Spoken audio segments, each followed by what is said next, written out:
Hi, welcome to சுஜாதாஸ் kitchen. இன்றைக்கி நம்ம பார்க்க போகிறது முள்ளங்கி மாங்காய் சாம்பார் எப்படி பண்ணுறதுன்னு பார்ப்போமா? முதல்ல இதுக்கு தேவையான பொருட்கள் என்னென்னு பார்த்துருவோம். இதுக்கு முள்ளங்கி 2 முள்ளங்கி எடுத்திருக்கேன். எனக்கு மீடியம் சைஸ் முள்ளங்கிங்கிறதுனால 2 எடுத்திருக்கேன். பெருசாக இருந்தால் 1 எடுத்துக்கோங்க. 2 தக்காளி, 2 பச்சை மிளகா, மாங்காய் ஒரு 2-3 துண்டு எடுத்துக்கலாம். வெங்காயம் ஒரு பெரிய வெங்காயம் தாளிக்கிறதுக்கு எடுத்திருக்கேன். இந்த கப்பில் 1 கப் அளவுக்கு துவரம் பருப்பு எடுத்துருக்கேன். இதை நல்லா வாஷ் பண்ணிக்கலாம்.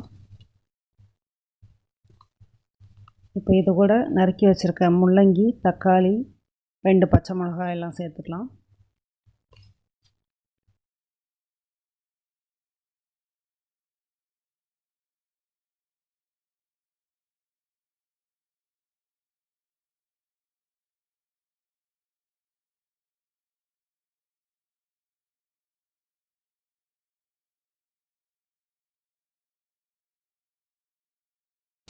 இப்போ குக்கரை க்ளோஸ் பண்ணி 3 விசில் விட்டு எடுத்துக்கலாம்.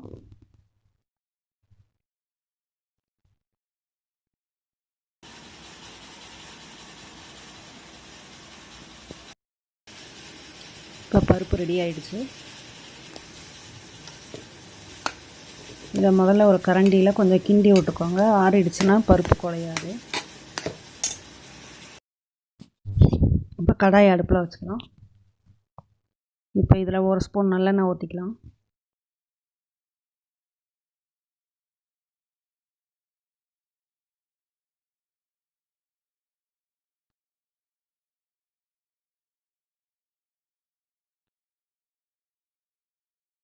இப்போ இது கூட கடுகு, வெந்தயம் போட்டு தாளிச்சுக்கலாம்.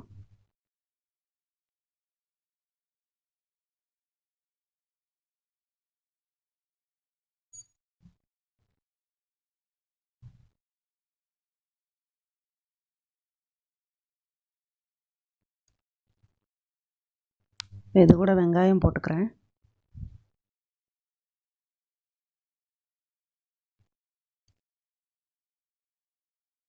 வெங்காயம் போட்டு நல்லா வதக்கிக்கோங்க.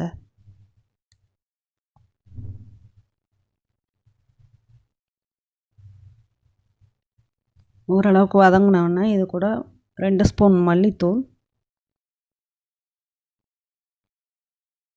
2 ஸ்பூன் மிளகாத்தூள், காரம் உங்களுக்கு எவ்வளோ தேவையோ அந்த அளவுக்கு சேர்த்துக்கோங்க. கொஞ்சமாக மஞ்சத்தூள் சேர்த்துக்கலாம்.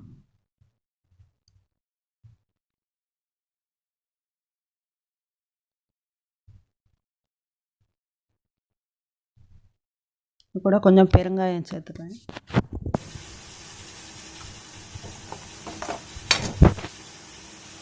இப்போ இது கூட ஒரு சின்ன நெல்லிக்காய் அளவுக்கு புளி எடுத்து கரைச்சி இது கூட ஊற்றிக்கலாம்.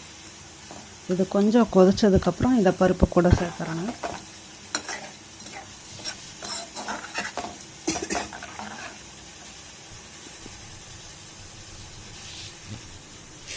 இப்போ வேக வச்ச பருப்பு கூட தேவையான அளவுக்கு உப்பு சேர்த்துக்கோங்க.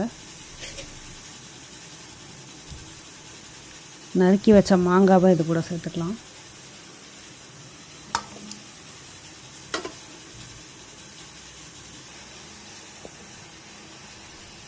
புளி தண்ணி ஓரளவுக்கு கொதிச்சிருச்சு. இப்போ இது பருப்பு கூட சேர்த்துக்கலாம்.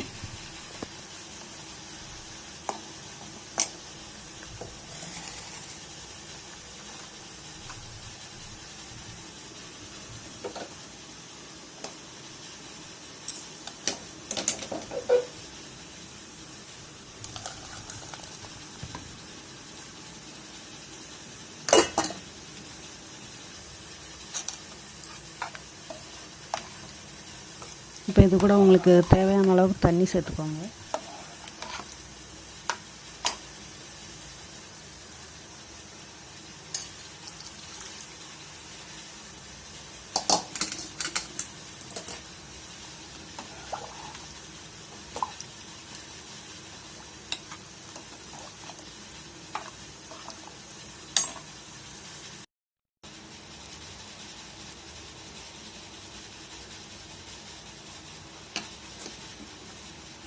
இது கூட கருவேப்பிலை சேர்த்துருக்கேன். இப்போ குக்கர் அடுப்பில் போட்டு வச்சுக்கலாம்.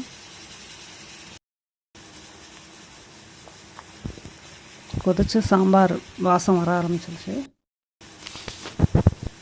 முள்ளங்கி மாங்காய் சாம்பார் ரெடி ஆயிடுச்சு. நீங்களும் ட்ரை பண்ணி பாருங்கள். நல்லா இருந்தால் கமெண்ட் பாக்ஸில் கமெண்ட் பண்ணுங்கள். அப்படியே இந்த வீடியோவை லைக் பண்ணுங்கள், சப்ஸ்கிரைப் பண்ணுங்கள். தேங்க்யூ. Bye by.